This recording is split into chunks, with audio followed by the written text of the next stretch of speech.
며칠 전에 어느 집사님이 그런 얘기 하시더라고요. 본인의 직장 동료, 오랫동안 함께 직장 생활한 직장 동료 중에 그분 표현이 그렇습니다. 독실한 무신론자가 있답니다. 독실한 무신론자가 있는데 절대 하나님 인정하지 않고 사는 사람인데 며칠 전에 그런 얘기를 하더래요.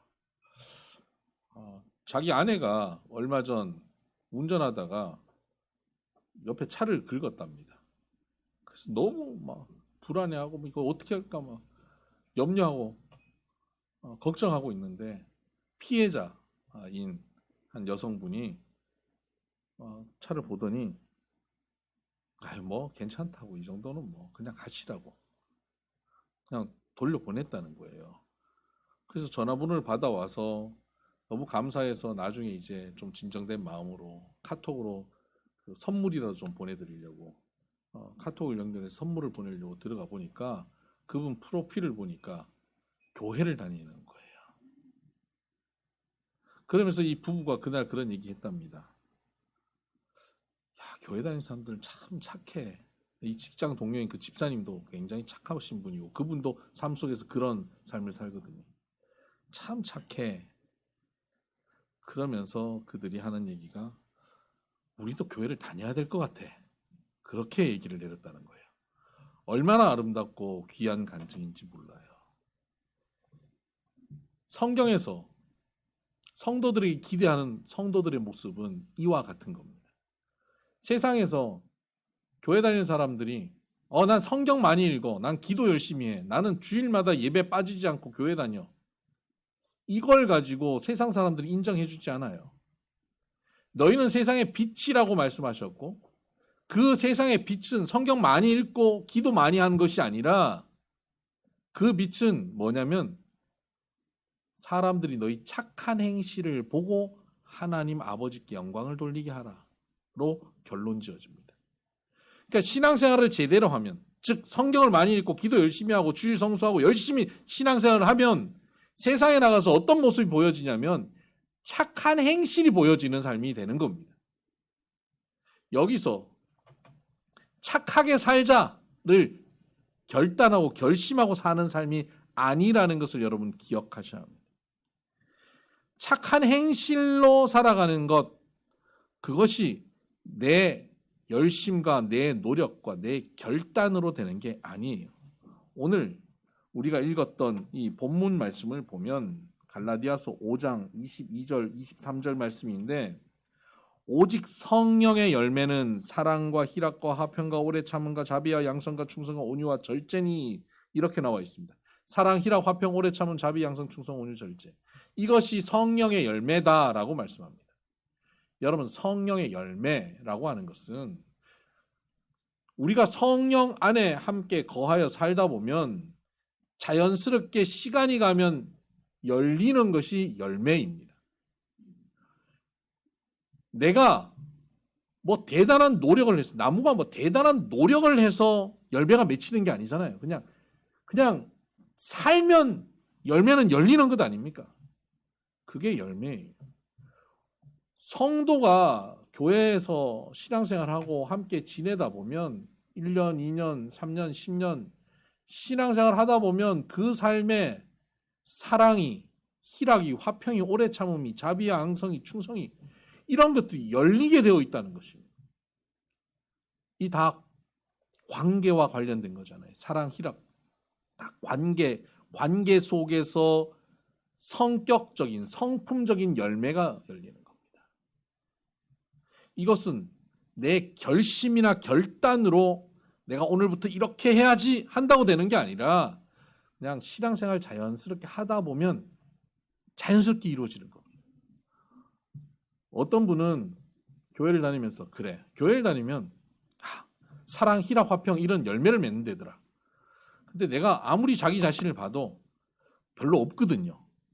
그러니까 내일 교회 가는데 이거 참 내가 집사가 돼서 이거 사랑, 희락, 화평 이런 게 없으니까 어떻게 하나 이마트 가서 사랑을 하나 사고 희락을 하나 사고 신선한 열매, 화평을 하나 사가지고 걸고 주일날 교회 오는 거예요. 그래서 주일날 교회 와서 주렁주렁 걸고 나는 사랑, 희락, 화평, 오래 참음, 자비, 양선, 충성, 온유, 절제 이런 성령의 열매가 풍성한 집사다. 그러고 오는 겁니다. 그리고 와서 어떻게 합니까? 크리스찬의 전형적인 모습 성경책 옆에 딱 끼고 할렐루야. 네. 악수할 때 힘도 별로 안 줘요. 집사님, 아유 먼저 드세요. 아유 먼저 하세요. 뭐 커피 드실래요? 제가 갖다 드릴게요. 집에서는 물 한 잔 자기 손으로 안 떠먹으면서 그렇게 밖에 나와가지고 성령 열매 주렁주렁 달고 그렇게 신앙생활하면 사람들이 뭐라 그럽니까? 저 집사님 너무 성품이 너무 좋아. 집사님 너무 훌륭해. 믿음이 너무 좋아. 자기는 좋겠어. 저런 남편이랑 살아서. 데리고 살아봐. 이러죠. 왜 그렇습니까? 이게 성령의 열매가 나무에서 열린 아름다운 열매가 아니라 흉내낸 거기 때문에 그래요. 자기 열매가 아니에요. 그냥 이렇게 살아야 돼. 그리스도인이면 내가 최소한 집사니까, 내가 권사니까, 장로니까, 목사니까 내가 이 정도는 돼야지라고 그렇게 해서 흉내낸 성품이기 때문에 그렇다는 거예요. 이건 거짓된 겁니다. 이건 누가 제일 잘 아냐면 배우자가 제일 잘 알아요. 저게 거짓인지. 자녀들이 제일 잘 알아요. 저 우리 엄마 아빠 저거 교회에서 하는 행동 저 가짜다. 위선적이다 하는 거 제일 잘 알아요. 그런데 그러면 우리는 신앙생활 하면서 그런 성품을 소유하지 못하고 사는가? 성경은 뭐라 그러냐면 베드로후서 4장 1장 4절에 보면 우리가 신령한 성품에 신성한 성품에 참여하는 자가 되게 하려 하셨다라고 기록하고 있습니다. 신의 성품에 우리를 참여시킨다는 거예요. 여러분 그런 위선적이고 연약하고 초라한 우리들의 모습이 신앙생활을 하다 보면요. 신의 성품에 참여하는 자가 된다는 거예요. 근데 이 이야기를 법 없이도 사는 원래 착한 사람들 있잖아요. 여러분 주변에 보면 그냥 법 없이도 사는 원래 그냥 딱 태생부터 착한 분들 있잖아요. 뭐 멀리서 찾습니까? 여기 있잖아요. 여기. 네. 농담입니다. 네. 네. 법 없이도 사는 그런 사람이 이런 말을 하면 에이, 저 사람 원래 착하니까 신의 성품에 참여할 수 있었겠지 라고 하는데 이 말을 누가 했냐? 베드로가 한 거예요. 그래서 우리에겐 소망이 있어요. 툭하면 성질 내고 툭하면 칼 가지고 덤비고 하던 베드로가 이걸 한 겁니다. 자기가 말한 거 지키지도 못하고 약속 어기고 하는 베드로가 이런 말을 한 거예요. 신의 성품에 참여하게 하셨다. 초라하고 연약한 베드로의 성품을 신의 성품에 참여시킨 것을 베드로가 경험한 것입니다. 아니 내 성질머리에 어떻게 이런 모습으로 살 수 있게 됐지라고 자기가 깨닫게 된 것이죠. 놀라운 변화입니다. 그리스도인은 성도는 모두 다 바로 거기까지 자라는 겁니다. 신의 성품의 자리까지 우리의 성품이 자라가야 합니다. 여기 벌써 이렇게 얘기하니까 눈빛이 낙담하는 눈빛이 보입니다. 나는 안 될 것 같은데요. 내가 종교를 잘못 선택한 것 같은데요. 하는 분들 계시죠. 여러분 신의 성품에 참여하기까지 이끌어 가시는데 나는 안 된다. 또 나뿐만 아니라 쟤도 안 될 것 같다. 이렇게 생각하시게 되죠. 신앙생활을 또 하다 보면요. 이런 생각하게 되는 경우들 많아요. 교회 오래 다니는데 오래 다닌 저 사람이 변하지 않는 것을 보거든요. 그래서 서로 이렇게 얘기합니다. 참 사람 참 안 바뀌어. 이런 얘기 여러분들 간혹 하시죠. 사람 참 안 변해. 참 인간 참 안 바뀌어. 그럼 사람이 바뀔까요? 안 바뀔까요? 안 바뀌어요. 사람 안 바뀝니다. 그 원래 그 성격 안 바뀝니다. 안 바뀌는 그 성격이 변화되어서 신의 성품에 참여하기까지 가는데 어떤 과정이 필요할까요? 오늘 그 말씀을 같이 나눠보려고 하는 겁니다. 참 안 바뀌는 나의 성격이 과연 신의 성품으로 변화될 수 있을까? 성경은 변화된다고 하는데 현실적으로 안 되는 것 같은데 내가 그렇게 될 수 있을까? 하는 것입니다.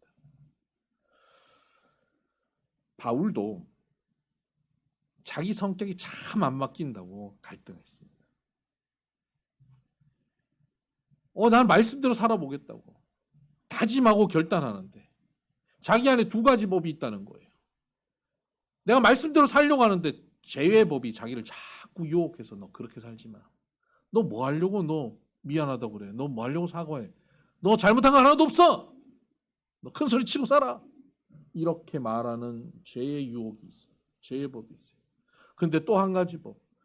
하나님의 법이, 의의 법이 자기를 그렇게 살면 안 돼. 너 말씀대로 순종하며 살아야 돼. 의의 법이 나를 끌고 가요. 이 두 가지 가운데서 갈등하고 있는 거예요. 여러분 이 두 가지 법에서 뭘 선택하십니까? 의의 법을 선택하고 하나님의 법을 선택하지요. 그때 선택할 때 어떻게 합니까? 진심으로 하잖아요. 주님 저는 이렇게 진심으로 저는 하나님 말씀대로 살겠습니다라고 결단하지 않습니까? 결단 안 하고 여기 앉아 계신 분들 별로 없을걸요? 다 결단합니다. 목사 입장에서 성도들과 대화하는데 굉장히 두렵고 떨리는 대화가 있어요. 어떤 대화인지 아세요? 저를 두렵고 떨리게 하는 대화가 어떤 건지 아세요? 어느 날 갑자기 은혜 쭉 많이 받고 나타나가지고 목사님! 저 이제 결단했어요. 뭐요? 저 담배 끊을 거예요. 술 끊을 거예요. 저요 이제 주일 성수는 철저하게 할 거예요. 제가 이제는 아침 목상 빠지지 않고 나갈 거예요. 저는 성경 열심히 읽을 거예요. 제가 열심히 할 거예요. 눈에 불을 켜고 막 이렇게 결단해서 저한테 얘기하는 그런 분들을 보면요 겁나요. 저거 넘어질 텐데, 저 결단 깨질 텐데, 저 순간 지금 그 순간 그 결단 그 이야기는 진심이에요. 그분이 거짓말하는 거 아니에요. 진심이에요. 진심으로 그렇게 하고 싶은 거예요. 그런데 저 진심이 며칠 안 갈 텐데, 며칠 안 가면 큰 소리 뻥뻥 쳐놨겠다. 그런데 며칠 안 가서 그게 뒤집어지면 부끄러워서 교회를 아예 못 오는 경우들이 생겨요. 그래서 제가 두려워요. 큰 소리 치시는 분들 보면 겁나요. 그래서 제가 그러죠. 괜찮아요. 담배 못 끊어도 괜찮아요. 끊었다 다시 마셔도 괜찮아요. 괜찮아요. 주일날 한번 빠져도 괜찮아요. 결단한 거 못 지켜도 괜찮아요. 그래서 주님이 당신 위해서 죽으신 거예요. 괜찮아요. 너무 그렇게 세게 결단하지 마세요. 그래요. 여러분 너무 세게 결단하다가 크게 깨지는 경우들 많은데요. 바울도 그랬거든요. 바울도 결단하고 결단하는데 또 깨지고 또 결단하고 또 깨지고 결단하고 또 넘어지고 그러다가 바울이 뭐라 그러냐면 오호라 공고한 자로다. 이 사망의 몸에서 누가 나를 벗어나게 하겠냐. 너무 곤고하다는 거예요. 내가 진심으로 이렇게 살려고 하는데 자꾸 제법에 사로잡혀 간다는 거예요. 나는 절대 그렇게 안 해야지 하는데 자꾸 넘어지는 거예요. 너무 공고한 거죠. 이게 너무 초라한 거예요, 자기 자신이. 내 진심이 이런 진심이 있는데 하나님께 정말 내 인생을 드리고 싶은데 작은 유혹에 자꾸 넘어지는 거예요. 그러다가 그가 로마서 8장에 그가 뭐라고 고백하냐면 자기가 이제야 한 법을 깨달았던 거예요. 이 죄와 사망의 법에서 생명의 성령의 법이 나를 해방하였다라고 고백해요. 자꾸 죄의 법에 사로잡혀 끌려가는 곤고한 자기 자신을 해방시키는 길이 어디 있었냐면 생명의 성령의 법에 있었다는 겁니다. 생명의 성령의 법이 우리의 이 초라하고 넘어지기 쉬운 우리들을 해방시킵니다. 여러분 아직 해방이 안 되셨나 봐요. 해방시킨다니까요. 아멘 해도 해방 안 되잖아요. 근데 저도 그게 해방이 안 됐어요. 그러니까 아멘 해도 해방이 안 되더라고요. 근데 로마서 8장 3절에 보니까 육신이 연약하여 할 수 없는 그것을 하나님은 하시나니라는 구절이 있어요. 해방이 돼야 되는데 해방이 안 되는 내 모습이 왜 그러냐? 내가 내가 주체가 되어서 이것을 하려고 하니까 안 되는구나. 내가 말씀을 지키고 내가 착하게 살고 내가 의롭게 살려고 하니까 안 되는구나를 깨닫는 거예요. 그리고 누가 하신다? 하나님은 하시나니. 하나님이 하시는구나. 근데 그 하나님이 하시는 게 어떤 거냐면 로마서 8장 6절에 보면 육신의 생각은 사망이요 영의 생각은 생명과 평안이니라. 이런 말씀이 있어요. 하나님이 하신다고 하는 것은 뭐냐면 우리가 하나님의 생각 가운데 거하여 사는 것이 내가 주체가 되는 것이 아니라 내 생각대로 살아가는 것이 아니라 내 생각 안에 하나님의 생각이 가득하여 살아가는 삶, 이것이 생명의 성령의 법 안에 사는 것이고 그때 말씀이 완성되어지며 그때 우리의 성품이 주의 성품으로 변화되어질 수 있다는 것입니다. 이것이 성령께 우리가 맡기고 사는 사람이에요. 귀신은 사람을 어떻게 다스리냐면 강압적으로 다스려요. 어느 날 귀신이 사람에게 들어가면 그 사람의 인격을 무시하고 귀신이 막 그 사람을 끌고 다니죠. 미치게 만들어버리죠. 눈 돌아가잖아요. 귀신 들려서 눈 돌아가 사는 거예요. 귀신은 그렇게 합니다. 그런데 하나님은 귀신과 비교할 수 없는 능력이 있으셔요. 우리를 마음대로 하실 수 있는 능력이 있지만 하나님은 인격적이셔서 우리를 존중하십니다. 우리가 동의하고 우리가 인정할 때만 하나님이 개입하십니다. 귀신의 다스림은 귀신의 통치는 우리의 동의 없이 귀신이 우리를 붙잡고 끌고 다니지만 하나님의 다스림, 하나님의 통치는 우리의 동의와 우리의 고백이 있을 때 하나님이 우리를 다스리십니다. 그러니까 하나님의 법, 하나님의 생각, 하나님의 뜻이 내 가운데 가득하고 그 생각대로 걸어가려면 우리에게 뭐가 있어야 되냐면 하나님, 내 삶을 하나님이 다스려 주십시오. 내 삶의 주인은 주님이십니다라는 고백이 있어야만 다스려 주시는 겁니다. 이렇게 하나님이 다스리시기 시작하면 하나님이 저와 여러분의 삶을 다스리기 시작하면 우리의 삶은 변화됩니다. 놀랍게 변화됩니다. 여러분, 성격은 안 바뀝니다. 타고난 성격 안 바뀌어요. 예수 믿는데 예수 아무리 믿어도 타고난 성격 안 바뀌어요. 막 어떤 사람은 막 적극적이에요. 그 사람 예수 믿고 굉장히 소극적으로 되는 게 아니에요. 어떤 사람은 막 남들 앞에 나서는 거 잘 못해요. 그 사람 예수 믿고 맨날 남들 앞에 막 나서고 이러지는 않아요. 성격은 바뀌지 않아요. 그런데 하나님이 다스리시면 그 사람의 그 성격대로 하나님이 사용하셔요. 날카로운 칼이 있어요. 그 칼의 본성은 날카롭게 자르고 찌르고 할 수 있어요. 근데 그 칼을 강도가 잡고 있는 것과 요리사가 잡고 있는 것과 결과가 달라지는 것과 같아요.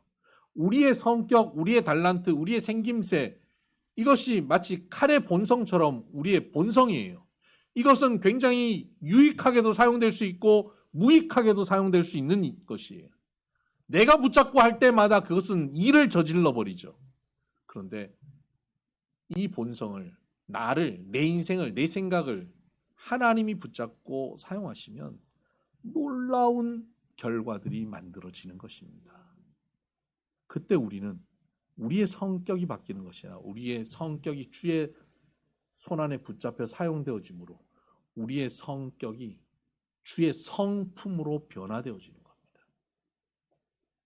우리의 본성은 그대로지만 다루어 주심으로 우리의 성격이 주의 성품으로 품격 있게 변화되어져 가는 것입니다. 그렇게 변화되던 사람이 어느 날 주님 손에서 떨어져 나오면 어떨까요? 바로 과거의 모습이 드러납니다. 그러니까 신앙생활 잘하고 성품 있고 아주 주의 성품이 드러나고 있던 사람이 어느 날 시험 들어서 바닥을 치면, 신앙이 바닥치면 과거의 성격이 바로 확 드러나는 것이 바로 그런 이유입니다. 저 사람 하나도 안 바뀌었네. 그 안 바뀐 것이 아니라 통치권에 문제가 생긴 거예요. 하나님의 통치권 가운데 온전히 거할 때 우리는 성품이 변하여 주와 같은 모습으로 성장하게 되는 것이죠. 그렇게 성품이 변화되고 통치권을 온전히 맡겨드리기 위해 우리에게 반드시 필요한 전제 조건이 있죠. 뭡니까? 통치권이 내게 있었을 때 큰일 난다는 걸 깨닫는 겁니다. 이게 바울이 나는 안 된다, 나는 공고한 자다 깨달은 것처럼 말입니다. 내가 이거 내 성격, 내 인생, 내 물질, 내 시간, 내 관계성 내가 사용하면 다 무너진다는 걸 깨닫는 거예요. 실패하는 거예요. 여러분 다짐하고 진심으로 무언가를 해가는데 실패할 때 여러분 어떻습니까? 좌절하고 절망하고 두려워하고 염려하고 하죠. 여러분 그 자리가 우리가 성장하고 변화할 결정적 자리라는 사실을 기억하시길 바랍니다. 여러분 앞으로도 실패 많이 하실 겁니다. 무너지실 거예요. 많이 깨어질 겁니다. 그러나 그 자리에서 실망하지 마셔야 합니다. 그래, 내가 이런 줄 내가 몰랐던가? 내가 이렇게 무너지는 존재임을 내가 알지. 그렇기 때문에 나는 주님만 의지해야지 라고 주님을 의지할 수 있게 되는 거예요. 여러분 앞으로 실패할 때마다 여러분 이 생각을 꼭 가지셔야 됩니다. 나는 실패하기 때문에 하나님의 개입하심이 꼭 필요하고 하나님의 다스리심이 필요한 존재다라고 고백하는 것이죠. 그렇게 실패하고 개입하심을 인정하고 사는 사람은 이제는 하나님의 통치, 하나님의 다스림을 인정하고 살다 보면 그 자리에 내가 하는 것과 다른 결과들이 나타나는 것을 경험하기 시작해요. 그러면 그 경험들이 너무 좋아요. 그 경험이 천국 같은 경험이거든요. 그 경험들이 너무 좋아요. 가정에서나 직장에서나 사업의 자리에서나 교회에서나 이런 경험들을 하면서 너무 좋은 거예요.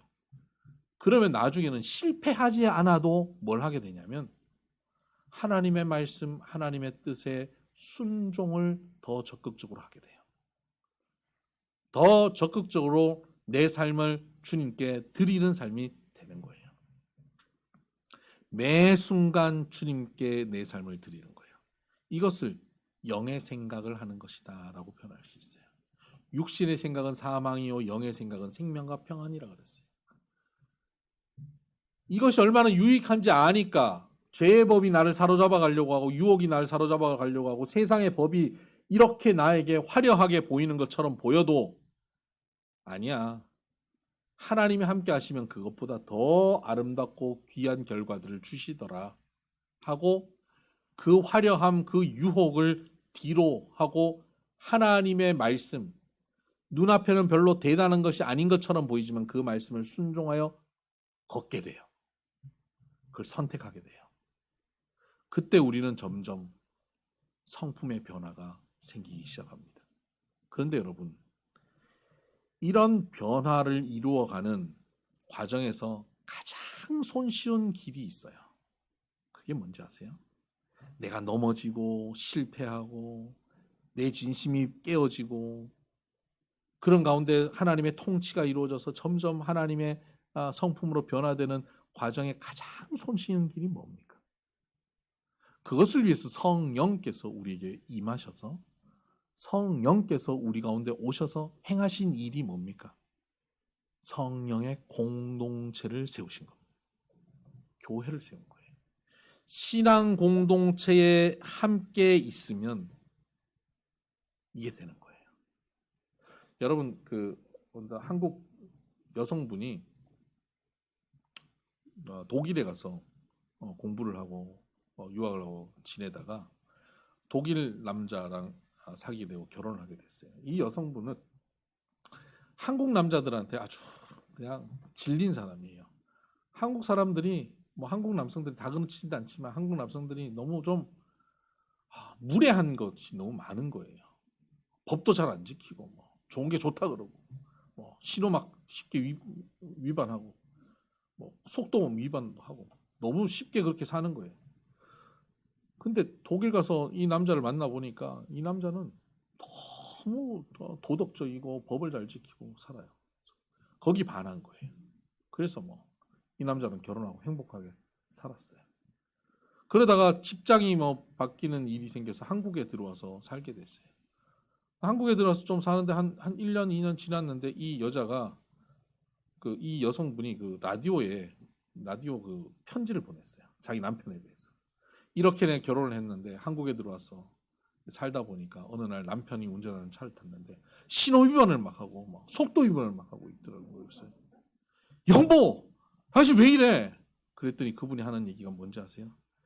여기는 독일이 아니잖아. 여기는 한국이잖아. 이랬대요. 그 남편의 도덕성은 그 도덕성 자체가 수준이 높은 것이 아니라 그 남편이 살고 있던 독일의 문화가 수준이 높은 거예요.